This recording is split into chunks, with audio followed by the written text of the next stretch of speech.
Queridos, desejo saudar a todos com a paz do Senhor.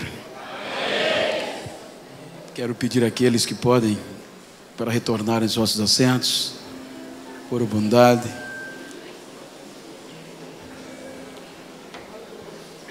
Onde já lemos e ouvimos a leitura oficial. Eu quero aproveitar este momento ímpar para externar a minha gratidão, em primeiro lugar, a Deus, pelo privilégio de poder estar com os irmãos aqui presentes. Ao pastor Antônio Linhares, pelo espaço, obviamente que sem a aquiescência dele, não estaríamos nesta conferência. E agradecendo a ele, já externo a toda a diretoria da igreja, os respectivos obreiros e a igreja. Que Deus recompense-os por este carinho. E aos nossos amigos, como evangelista Márcio, coordenador do evento, amigo, diretor do curso teológico, como também é o diretor da editora Big Boss, o chefão, o pastor Bruno Andrade, ele que nos estimulou. Haja vista que o livro que ora ele acaba de falar ou mencionar é um trabalho de pesquisas quando eu estava na conclusão do TCC, cerca de 2010, pela URFJ. Então, um trabalho de pesquisas que achei interessante, e além da minha orientadora, que é a diretora do curso teológico da Faculdade de Teologia e Filosofia do nosso estado, FAFITEAL, em convênio com a FAECAD e a Escola de Biotecnologia da Assembleia de Deus, para que eu fizesse este trabalho. Então, está aí em primeira mão para os irmãos, e eu quero agradecê-lo por esta iniciativa, pela visão, pela honra e por ser ainda tão jovem, mas eu tive o prazer de o conhecê-lo há cerca de uns 3 anos a 4 atrás, e tem sido este jovem dinâmico, fiel a Deus, que tem dado exemplo de um verdadeiro evangelho, tanto aqui como na América, aonde passou a maior parte da sua vida. Muito obrigado, meu amigo. Quero agradecer a Deus pela vida do meu outro amigo, pastor Nilson Gomes, um homem que tem preservado e prezado pelo nosso bem-estar cristão, tanto no contexto comportamental como ético, e que tem sido uma referência para nós em todo este país. E os nossos amigos, é o Marcelo e o Gedaías, está com o pastor Bruno, e o Calife Adenilton, que nos conduziu do hotel para cá. Queridos, esta noite nós estamos aqui para falarmos acerca do sermão que Cristo ensina aos seus discípulos, que se tornaria o sermão talvez mais comentado, o sermão mais analisado e mais conhecido de todo o Novo Testamento. Como o pastor Bruno falou antes de mencionar, se faz necessário, e de forma estimulativa, eu me converti no dia 21 de junho de 1992 em um lugar chamado Fazenda Canoas, estado de Alagoas, município de uma cidade chamada Rio Largo, que fica na Grande Maceió. Como os irmãos já ouviram, só ratificando o que ele falou, é uma área canavieira, onde toda a minha formação profissional foi voltada para a agricultura, já visto que foi aonde eu fui criado. E a minha carteira tem uma ficha profissional de 32 anos em uma só empresa. Eu nunca fui integrado da igreja, eu sempre tive uma vida profissional, mesmo tendo desejo, mas Deus nunca me deu mais na minha ótica passada. Hoje eu entendo o porquê. E foi quando Deus me achou, através de homens que hoje são meus pastores e de qual eu gozo todo respeito, ou dos quais. E geralmente eu estou falando porque já por 2 vezes já ouvi que as pessoas dizem, mas ele não é semi-analfabeto. Ora, bem verdade, se ouvir o testemunho, quando Jesus me chamou, eu não tinha nenhum curso, eu era motorista da usina, já tinha sido tratorista, cortador de cana, limpador de mata, era a vida da agricultura, e isso com muita alegria. Então, em 92 ele me escolheu, me achou, uma igreja muito pequena, igreja de fazenda, em algumas regiões, não sei se aqui usa esse mesmo termo para sítio, propriedades particulares e privadas, e esta pertence à usina Santa Clotilde, aonde eu cheguei com 5 anos de idade.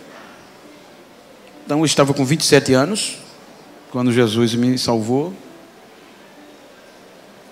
e depois eu cheguei a galgar. Estou falando isso para os irmãos já entenderem o contexto da bem-aventurança de uma pessoa, o que Jesus estava falando realmente em os seus discípulos serem felizes. É por isso que eu quero falar-lhes, porque eu vou me abordar o contexto da qualidade que Jesus ensinou, que nos torna felizes. Então foi quando, do nada, de uma reunião de 5 S's, de qualidades, o representante da empresa pediu para que nós fizéssemos uma tarefa e eu participei, e ele chamei a atenção dele por uma tarefa que eu fiz na reunião. E daí para frente ele falou de mim para o meu patrão, que hoje é um dos grandes amigos, uma família tradicional muito rica, da qual eu, através deles, Deus me deu a probabilidade de me tornar uma pessoa de confiança, tendo cargos dentro da empresa elevados, administrativo. E daí foi quando eles próprios começaram a motivar-me a estudar.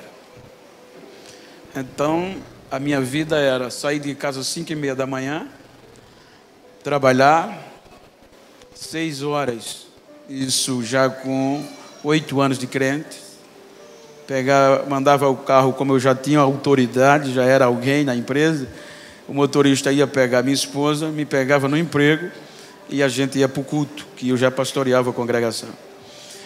E do culto, voltava à meia-noite, quando não tinha aula. Quando tinha aula, do emprego mesmo, eu ia à noite estudar. Estou dizendo porque existe iniciativa, existem histórias que se não conta em uma pregação, nenhum testemunho. Então é quando fica uma motivação para os jovens. Eu digo porque eu encontrei, eu recebo ligações de vários lugares do Brasil, de algumas pessoas que ligam, e isso é bom, isso é muito bom, desesperados porque ainda não encontrou, ainda não se tornou alguém no contexto da pregação do Evangelho. E aí eu pergunto, quantos anos você tem? 16, 17, 20? Então é hora de estudar e de trabalhar, né, irmão? Para os acontecimentos portados nesse conceito. Então vamos ministrar de forma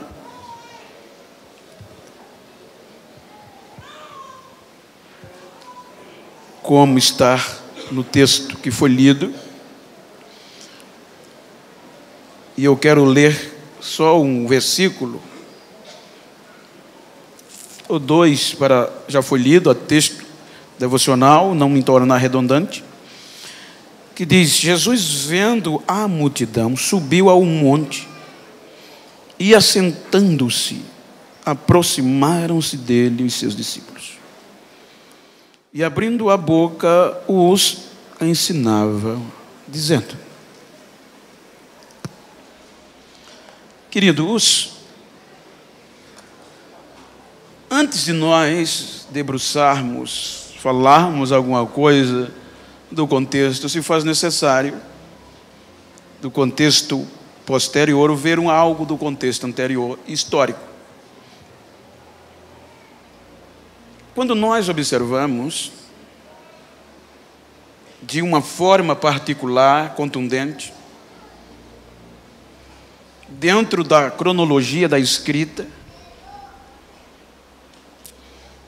era a primeira vez que Jesus reunia os discípulos para falar-lhes abertamente do que era o reino dos céus. Haja vista que o capítulo anterior relata a escolha dos discípulos que ele queria para o seu ministério.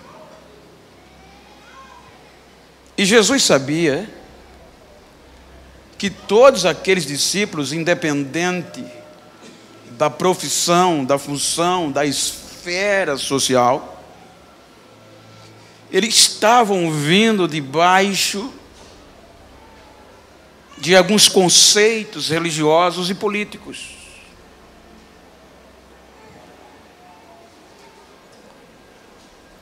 Então Jesus,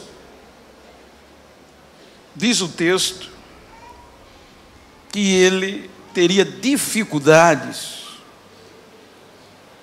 para difundir o seu propósito se os seus discípulos não tivessem uma mente esclarecida para o confronto que posterior viria a ser.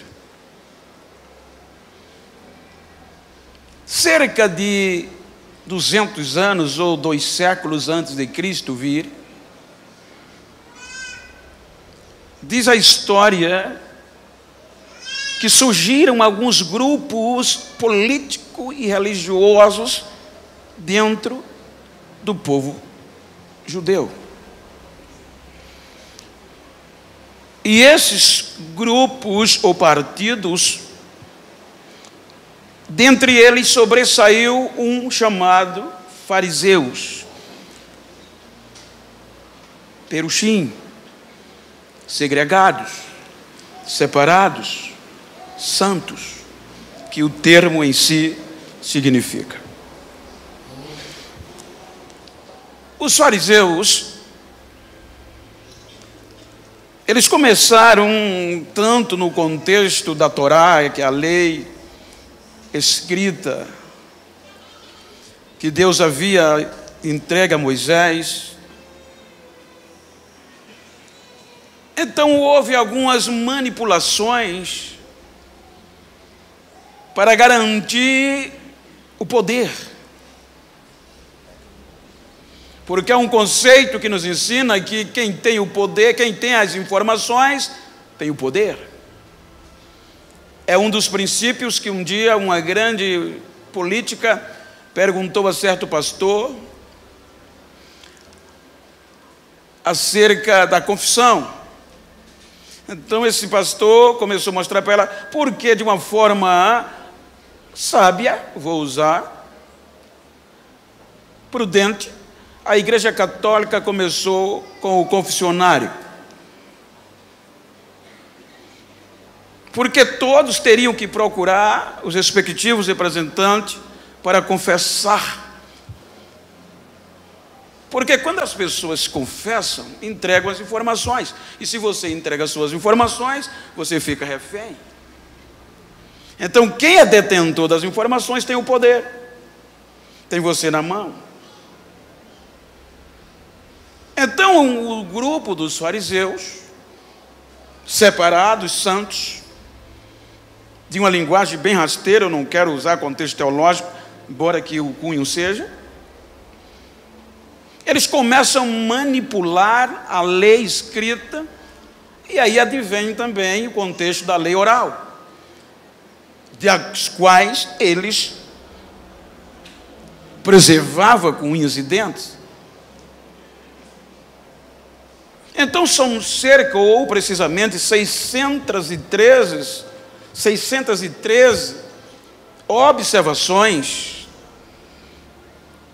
que este grupo, para angariar a confiança do povo, o poder e um contexto político e religioso,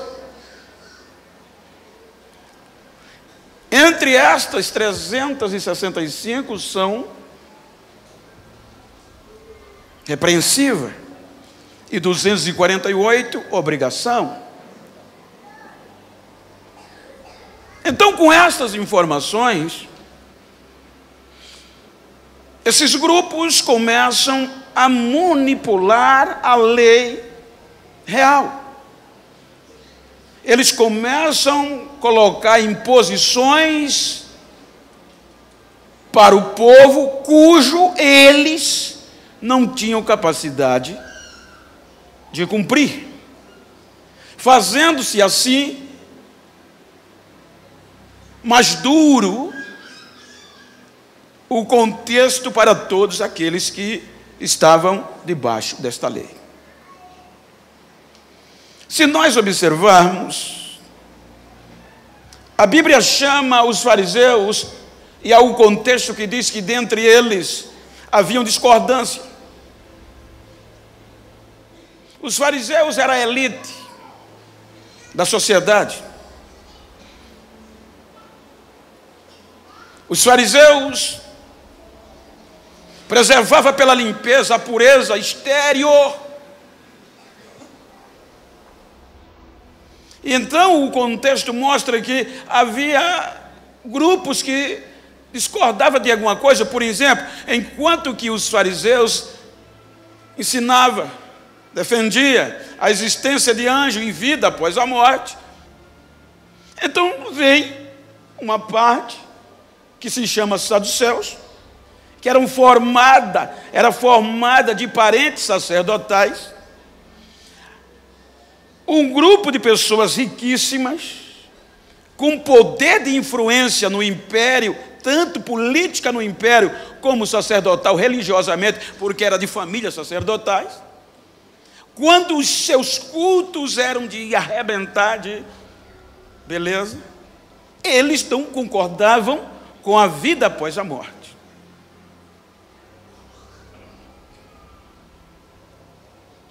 Então havia algumas discordâncias, e tudo isso o povo era submetido a observar, de um respeito que a Bíblia diz que estes grupos se elevaram tanto o conceito do povo, de que o povo os via como separados, santos, que o texto nos mostra que o povo chamava-os de meu Senhor, ou meus senhores, ou Rabi. Veja que este grupo ganhou a confiança e a admiração do povo pelas normas implementadas, e o povo era ensinado por repetições.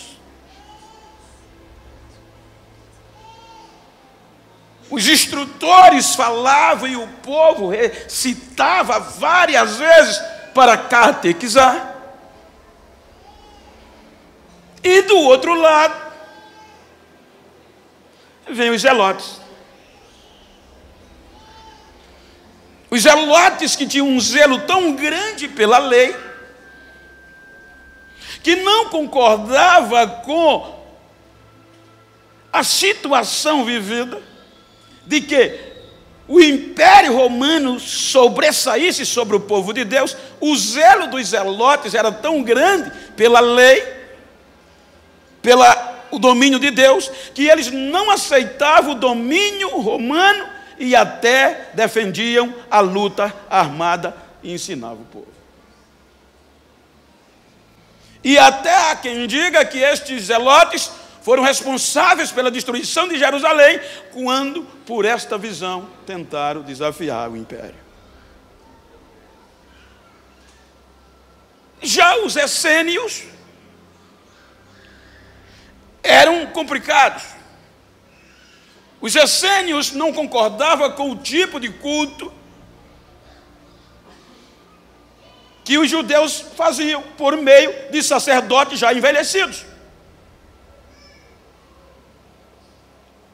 Então era este grupo que, além de não aceitar, defendia uma pureza econômica, abstendo-se da riqueza e dos presentes, e até para cultuar, cultuavam fora separadamente. Porque para eles a pobreza era símbolo de limpeza e purificação. Aí agora observa um povo viciado por estas normas, onde tudo era em termos de ritual e limpeza externa, que era o que esse grupo ensinava, que era formado. Enquanto que os escribas compilavam e ensinavam tanto a lei escrita, como também a repetitividade e as vãs repetições que posteriormente é falada na Bíblia ao povo. Então o povo estava debaixo de normas que mostravam que o exterior, a conduta intelectual, aproximava o homem de Deus, e aí eles manipulam a lei verdadeira, que não é a minha área, eu acho que não está no meu contexto, que posteriormente alguém pergunta a Jesus, qual é o dos maiores mandamentos? Que nem isso ele estava ensinando, mas porque tinham vários normas, adendos, que fazia com que o povo estivesse, e o povo, como é o povo, não é verdade? Submete-se e tem-os como respeito de santidade, representantes da lei de Deus.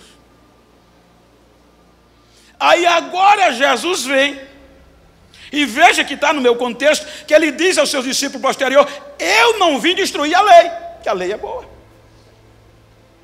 Eu vim cumprir. E veja que nas 10 bem-aventuranças, ou 9, por aí, bem-aventuranças, 9 bem, que o contexto bem-aventurado, feliz, bem-aventurado, essas que estão aqui, é o que Jesus quer mostrar, a verdadeira felicidade, em detrimento do comportamento, não da lei, mas do comportamento do grupo responsável para falar, para viver a verdadeira vida de um santo, de alguém que tem comprometimento com Deus. Aí o contexto mostra que Jesus começa a pregar o Evangelho. O capítulo anterior, o capítulo 4, mostra que ele começa a chamar, formar o grupo de confronto. Porque se nós observarmos, a igreja já nasceu confrontando. Aí a fama de Jesus, diz a Bíblia, começa dizendo, e a sua fama chegou na Síria, fora do contexto judaico. Aí a sequência diz que da Síria chegou que multidões ouviram falar desse Jesus que estava fazendo coisas extraordinárias.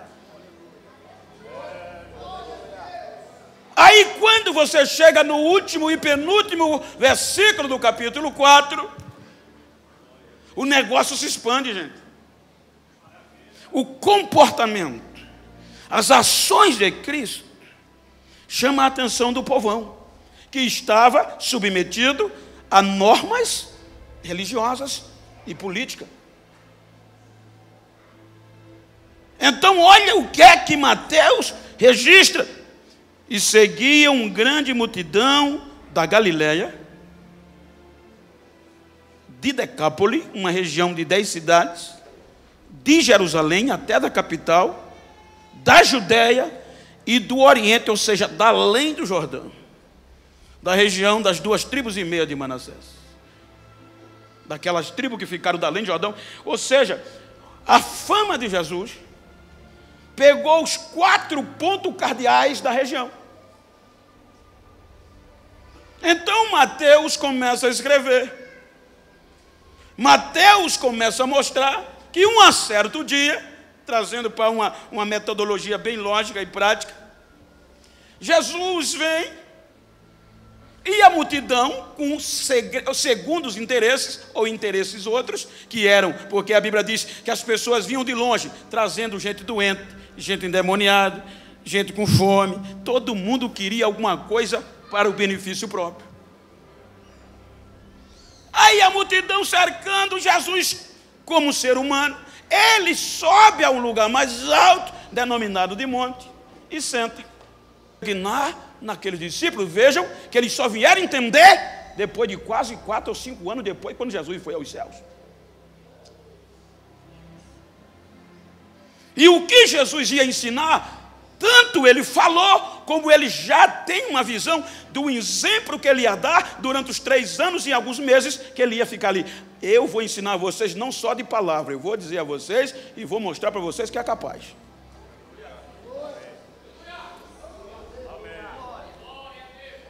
E olha quem registra, gente. Mateus é o único que registra isso aqui com a visão presencial, ocular. Você vai ver Lucas escrevendo lá na frente, falando menção, mas Lucas fez uma pesquisa causticante, exaustiva. Porque Lucas não estava presente nesse sermão, mas Mateus estava. Agora olha quem era Mateus. Se os outros estavam vindo de uma cultura, de uma formação religiosa deturpada, manipulada, que aonde a busca da felicidade era cumprir aquelas normas externas, e Mateus pior, porque Mateus estava envolvido tanto no sistema religioso como no político. Porque Mateus era um funcionário público, cobrador de impostos. Isso implica dizer que ele não era qualquer um. Ele tinha uma função que representava como nativo o Império Romano dentro do contexto da Judéia. E como ele trabalhava no contexto político e financeiro, ele tanto estava envolvido com as coisas políticas, como também a religiosa, como o judeu que ele era. Então, quando Jesus senta e começa a ensiná-los, veja que todas estas bem-aventuranças é um contra-ataque, os ensinos das normas desses grupos. É aqui que Jesus e seus discípulos, e veja, que Jesus, os grupos religiosos não procuravam matar os discípulos, mas Jesus, o cabeça, porque Jesus confrontou o sistema, não de forma provocativa, mas ensinando o verdadeiro caráter de alguém que quer se tornar cidadão do céu. Então todas as bem-aventuranças, veja que ele começa a contrapor os argumentos desses grupos. Bem-aventurados pobres de espírito. Enquanto um grupo que fazia parte do fariseísmo. Gente, o sinédrio era composto dessa raça. Eles eram responsáveis pela ordem pública e a ordem religiosa. A justiça deles era terrena, cheia de conflitos de interesses. E é aqui que você sabe que existe um contexto político, e para todas as épocas, que estes grupos, independente da época, eles são capazes de superar as suas diferenças quando eles percebem que o poder da mão está se esvaindo. Aí é por isso que você vê, o partido fulano fez aliança com fulano, o partido está da situação, o outro é da oposição, depois muda de novo. É conflito de interesses. Então, quando esse grupo viram que Jesus veio e o povo estava saindo das normas e andando, ouvindo Jesus falar, aí eles unem as forças para quê? Nós temos que acabar com esse rapaz aí, gente. Esse rapaz vai tirar o povo da mão da gente. E tirando o povo da mão da gente, vai-se embora o poder. E se tirou o poder, acabou.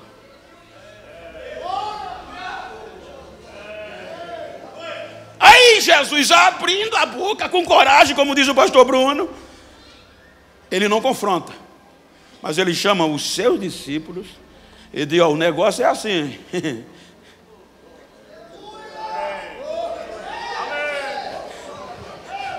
Estão prontos? Eu vou ensinar a vocês o que é a verdadeira felicidade. Aí ele começa dizendo: bem-aventurados os pobres de espírito, porque deles é o reino dos céus. Enquanto o grupo essênios compunha também o contexto do sinédrio, do fariseísmo, obstinha-se, colocava dinheiro, fortuna, querendo abrir mão, não simplesmente por causa do contexto da fé, mas da contaminação. Aí Jesus aborda aqui o dinheiro, a riqueza, segundo Martin Lloyd Jones, Champre e qualquer outro defende a mesma tese, que esse contexto aqui não está voltado para o dinheiro, pobreza monetária, mas uma pessoa desprovida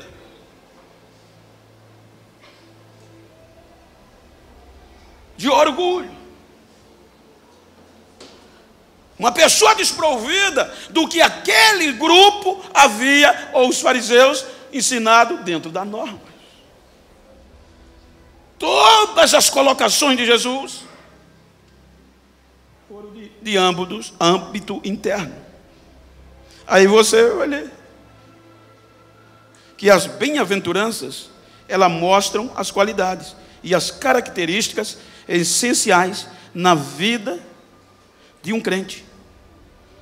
O indivíduo perfeitamente capaz de obedecer todas a determinação do Sermão do Monte é aquele que com mente esclarecida quanto ao caráter essencial de um crente. O Senhor Jesus ensinou aqui que essa é a pessoa realmente abençoada. É uma pessoa com a mente esclarecida do verdadeiro caráter de um cristão. Era Jesus mostrando aos seus discípulos estas particularidades, gente. E o melhor, eu até notei aqui algumas, para não perder o foco. O grande alvo que a humanidade busca é a felicidade. Mas quanto mais se busca, vem frustração. É aqui que eu volto a dizer que muita gente às vezes me pergunta, eu estou usando não com perfeccionismo, porque talvez, como disse Paulo, tenho mais defeito do que vós. As pessoas me perguntam, Bento, qual é o segredo? Qual é o segredo, Bento? De quê? As pessoas, gente, acham que a nossa maior felicidade é porque viaja pregando. Quando eles pegam o meu celular, que vê em um mês, cerca de 40 voos em um mês, Bento, como é que 2 vezes indo para a América em um mês, a maioria na Europa? Outro dia, alguém começou a deturpar-me. Ouviu o meu testemunho, uma grande personalidade, E veio o pastor Linhares publicar, mentiroso, sensacionalista. Aí um pastor, eu estava até na Suíça, Davi, marido da cantora Sara Farias, me procurou. Vou usar o nome porque é um filho para mim. Disse: Bento, olha aqui o que Beltrano, o que fulano publicou, Bento.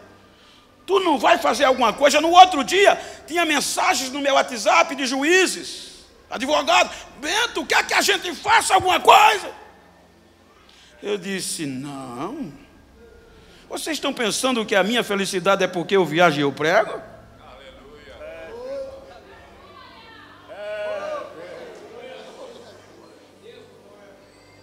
Onde é que tem uma churrascaria para a gente comemorar, gente? Precisou eu dizer nada.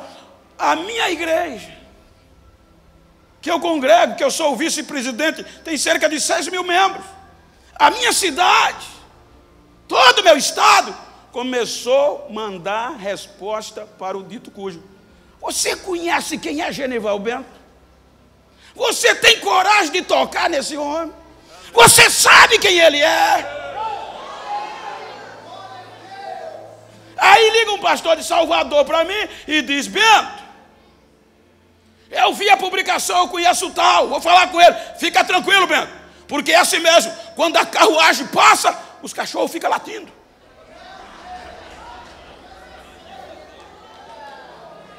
No outro dia desapareceu até hoje.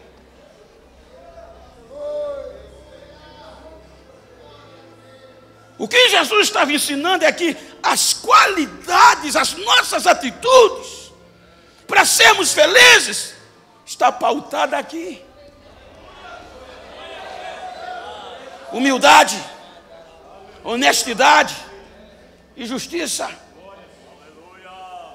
Veja que todas as bem-aventuranças estão voltadas em um contexto de qualidade.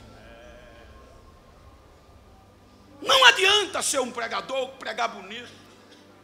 Não adianta ser um cantor, cantar bonito, ser alguém que tem um cargo e bababá. Quando voltar para a cidade, o povo não dá a paz do Senhor. Aí é onde Jesus disse, que está no meu contexto, salvo engano, versículo 20, Jesus ainda diz para eles: se a vossa justiça não superar a dos fariseus, pode tirar o cavalinho da chuva, não entra lá não. Você está entendendo como a bem-aventurança são confrontos? A realidade que nós vivemos? E era já na época. Eu estou querendo misturar aqui um pouquinho de calma com...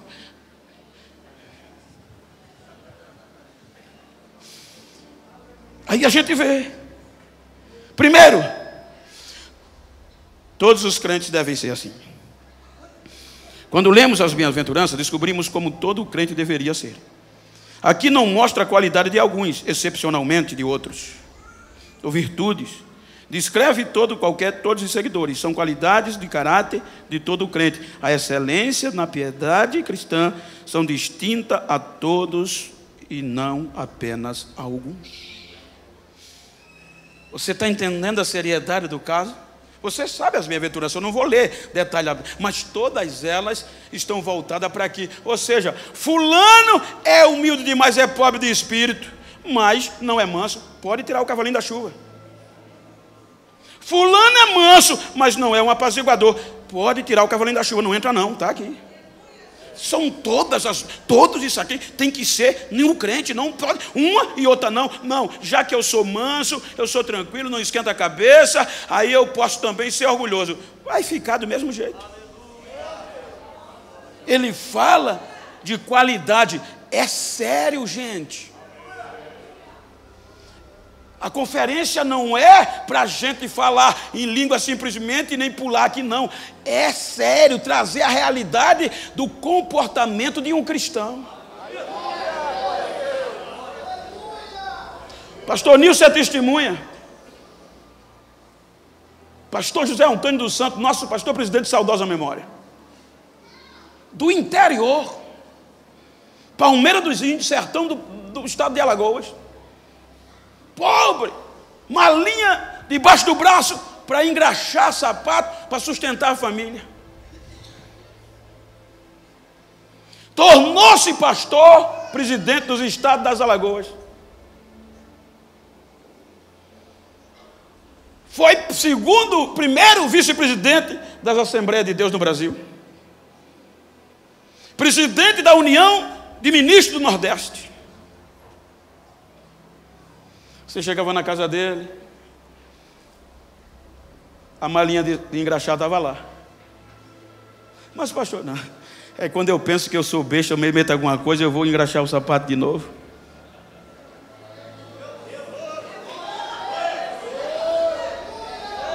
Você chegava com ele, ele botava a mão sobre você.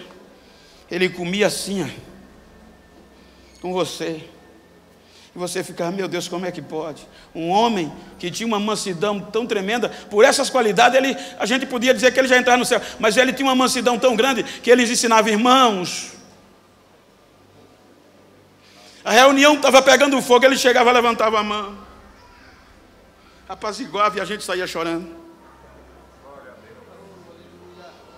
Um homem que tinha um senso de justiça tão tremendo, que ele ensinava, quando vocês forem tirar uma fruta, se vocês puderem usar a mão, não use a vara para não derrubar as folhas.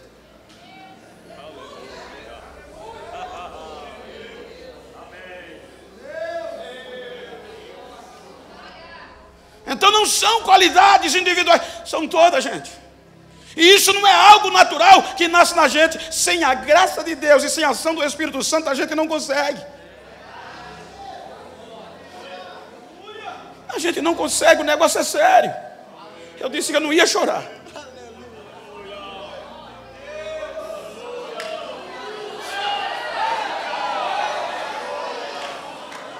O negócio é sério, gente. Veja que foi tão sério, gente, que Mateus escreve usando sempre o Antigo Testamento. Enquanto Jesus estava com eles não entenderam isso aqui. Isso vai se tornar público há mais de quase 60 ou mais, poucos, depois desse acontecimento, gente. Então o que o Senhor quer dizer? Feliz da gente que ainda dá tempo enveredar por isso aqui. Felizes somos nós, que temos a oportunidade de nos endireitarmos, de confrontarmos. São todas as bem-aventuranças. Ele não disse, os 12, João, seja manso. Pedro, tranquilo, usa a justiça. Mateus, seja humilde. Todas para todos. Foi nesses pormenores que os discípulos se assustavam. Senhor, assim está difícil. Quem vai poder se salvar? Aos homens é impossível, mas para Deus. E ele conseguiu. Veja que toda a vida dele foi pautada nisso aqui. Humildade, justiça. Em toda a história de Jesus, me permita, os estudiosos me corrijam se eu estiver errado. Nos 3 anos e meio de Jesus, literalmente, óbvio que aconteceu, mas ninguém conseguiu registrar. Jesus sorriu.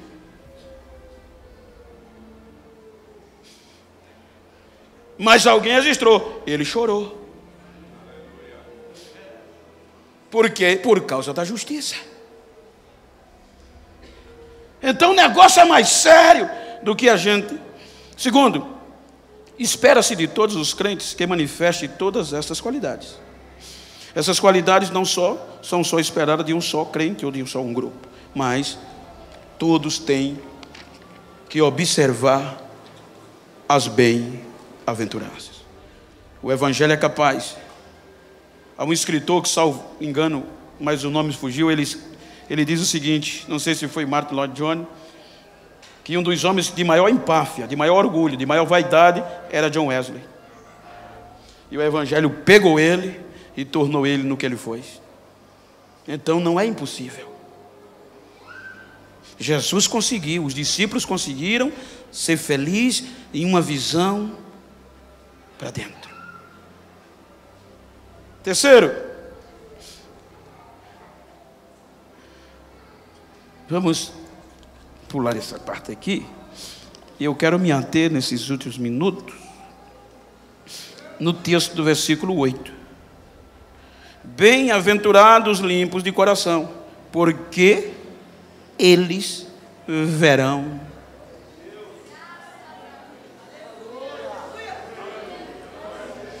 Eu peguei alguns deixas aqui, que esta foi a frase que nocauteou Satanás, ou os fariseus. Porque enquanto os fariseus preservavam, ensinavam, e tinham a preocupação do exterior, até de copo e tal, eles se esqueciam de dentro. O que contamina o homem é o que vem de fora. Aí Jesus chega como o senhor e como eu e outros que dizem, não, o que contamina o homem é o que vem de dentro. Porque o que entra e sai.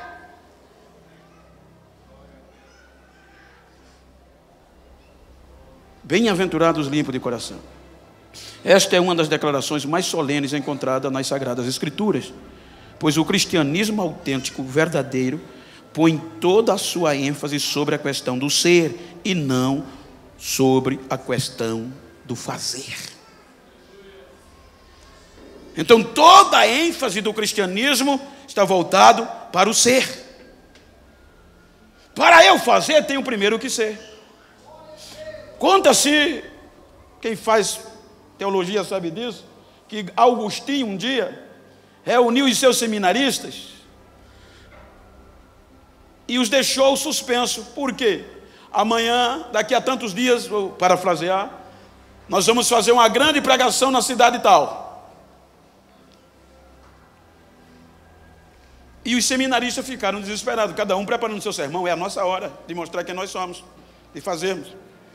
Quando chegou o dia, ele pegou os seus seminaristas e partiu para a cidade. Chegou na cidade, ele entrou calado, passeou na cidade calado, e os seminaristas, onde é que vai ser o ponto de pregação? Não tem hora, isso eu já passei, eu passo e vejo, e às vezes a gente está no culto, mas com aquela vontade de pregar, de rachar, né, irmão? E às vezes volta para casa e o pastor não dá o... Eu imaginou que ele saiu, e Agostinho saiu da cidade, foi embora e ninguém pregou. Então houve uma suspense. Mestre, por que nós não pregamos? E ele disse, hoje vocês pregaram a melhor pregação que vocês podem pregar na vida. Mas ninguém falou. Vocês viram quando a gente passava, como o povo olhava para a gente? Como o povo sabia quem era a gente, reverenciava.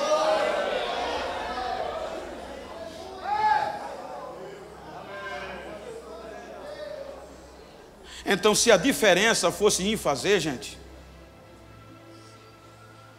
qualquer um podia entrar.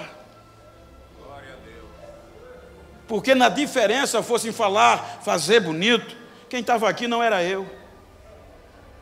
Talvez Fernando Collor fala bonito. Talvez um político qualquer que fala bonito, tem oratória. Se fosse para fora, não sei...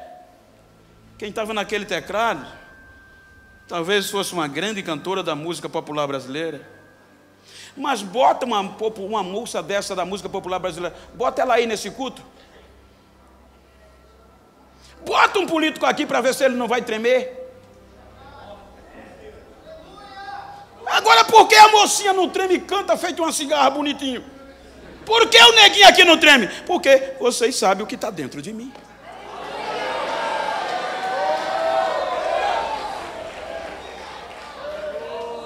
Então todas as bem-aventuranças não estão para o fazer, é o ser. Antes de eu fazer, eu tenho que ser. O Evangelho destaca aquilo que eu e você somos na essência, e não aquilo que podemos realizar. O crente é alguma coisa antes de fazer qualquer coisa. Precisamos ser crentes antes de agirmos como crente. antes de agirmos como crentes, precisamos ser crentes. Era isso que Jesus estava ensinando nas bem-aventuranças. É por isso que esse sermão é muito contundente, que Jesus vai no âmago da alma. Veja que ele não fala sobre a cabeça, o intelectual. Bem-aventurado o sabidão. Bem-aventurado os que falam bonito, nada contra. Quanto mais falar bonito tendo limpo o coração, melhor ainda.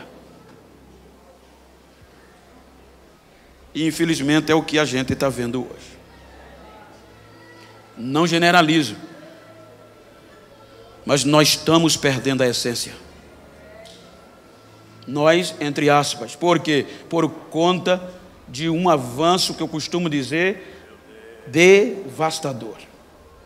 As facilidades são muitas, e as facilidades estão roubando os lenços das nossas igrejas. As facilidades estão tirando a marquinha do nosso joelho. As facilidades estão fazendo os crentes odiar mais do que amar. As bem-aventuranças é sério. Esta frase foi o que Jesus arrebentou com os fariseus. Pois o coração que ele estava falando aqui não é o bombeador de sangue, o órgão. Ele está falando da personalidade do centro, de onde provém todas as coisas. A Bíblia diz que tudo sai do coração, de dentro da personalidade. Aí eu pergunto, como nós estamos agindo como crentes? Eu poderia ler Mateus 27, 23, 27 a 30, eu notei aqui. Neste texto, descobrimos que o Evangelho de Jesus Cristo se interessa pelo estado do coração. Ao longo dos evangelhos, Jesus, em seus ensinos, enfatizou essa verdade. É importante perceber que Jesus destacou a importância do coração e não da cabeça. E onde muita gente está andando atrás é da questão da cabeça, mas Jesus enfatiza o coração. Quero concluir mostrando-nos que o coração procede em maus desígnios, homicídios, adultérios, prostituição, furto, falsos testemunhos, blasfêmia.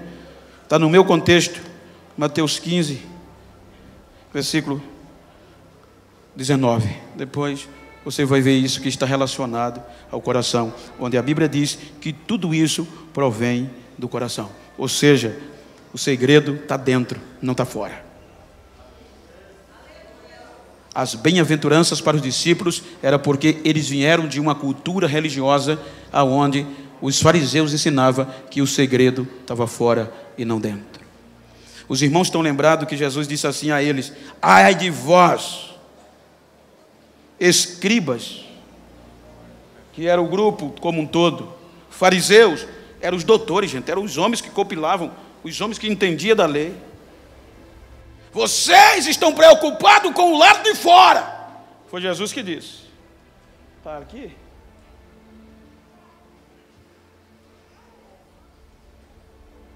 Mas vocês são feitos sepulcros caiados. Olha que mensagem de arrebentar. Tão bonitinho por fora,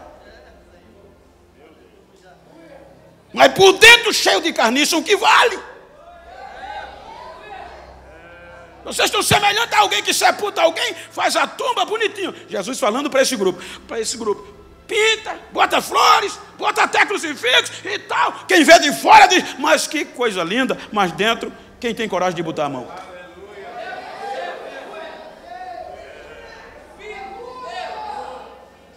Como nós estamos como os crentes? Olha o que Jesus diz. Eu vou sintetizar, só para a gente fazer uma reflexão, como esse negócio de ser crente é sério, gente. Estão pregando um evangelho por aí, de facilidade. Tu vem, deposita 500, Jesus vai te dar 1000. Não é isso? É trismo, não é mais dízimo, é trismo. Se tu vem com 2.000, Jesus vai te dar 5.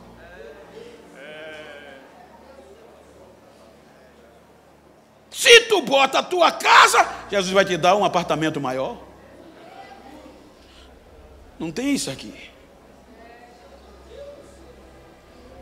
Estamos vivendo uma facilidade tão grande que tem gente. Pastor, eu sou crente, preciso de uma cesta básica. Não tem, já não sou crente.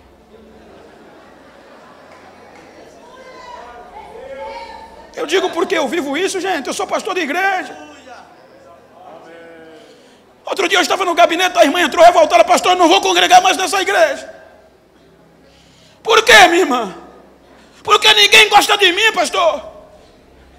Irmãs, quantos membros tem a nossa igreja? Pastor, uns 600. Quantos irmãos não gostam da senhora? Tem uns 3. Esqueceu 597.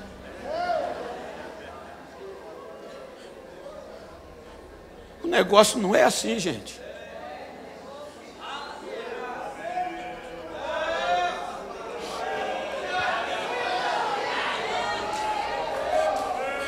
Olha só, resumindo, como é sério.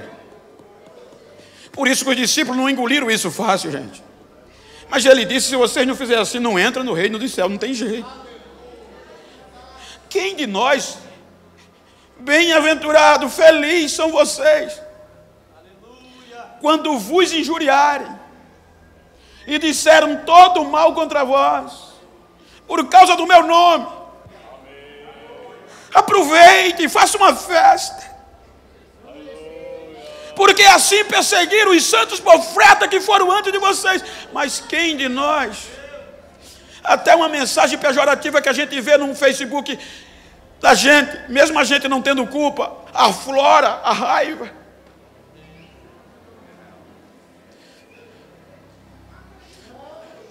Quem de nós vai fazer uma festa quando alguém fala mal da gente, mesmo a gente tendo consciência? Quem já fez isso, levanta a mão. E ele pediu para a gente fazer. Se fosse para fazer, irmão, ainda hoje tinha gente aqui que ia fazer. Porque tem muita gente caluniada nos últimos dias, mas em vez de a gente fazer festa, a gente fica com raiva também.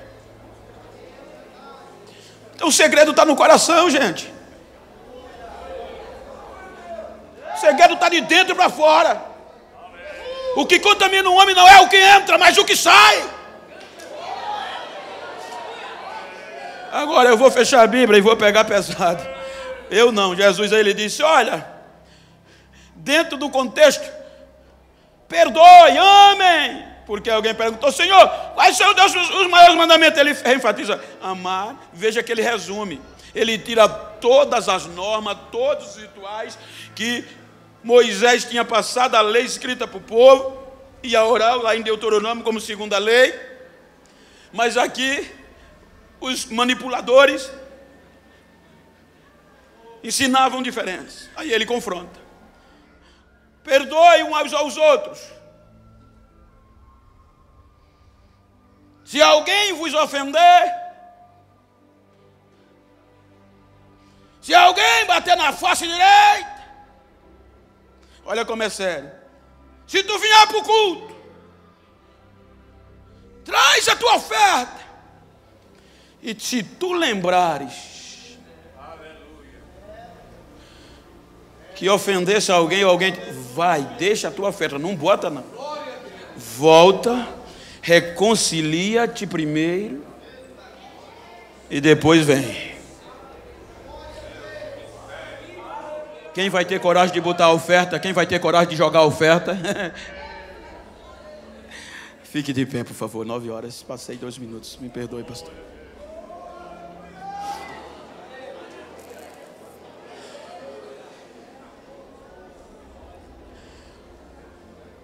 Doze discípulos ouviram.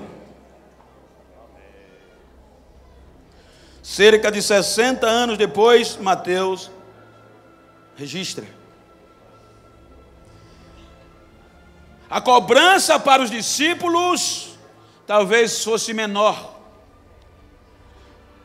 porque eles ouviram, simplesmente. E hoje, além da gente crer que eles ouviram, a gente tem a história escrita.